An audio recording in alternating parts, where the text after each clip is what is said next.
Today, I'm going to teach you how to peel safely. First, let me introduce you to the peeler. The way you hold the peeler is hand on top.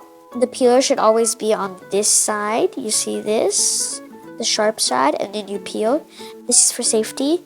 Always like a soldier, like this, straight up.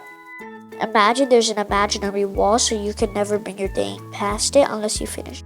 3, 2, 1, go. Oh yeah, and also I'm a left-hander, so you should do this the opposite way if you're a right-handed.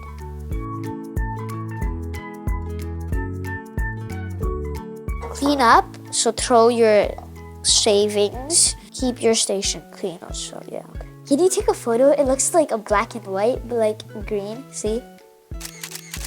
And do another one. Now I have to turn it around like this way.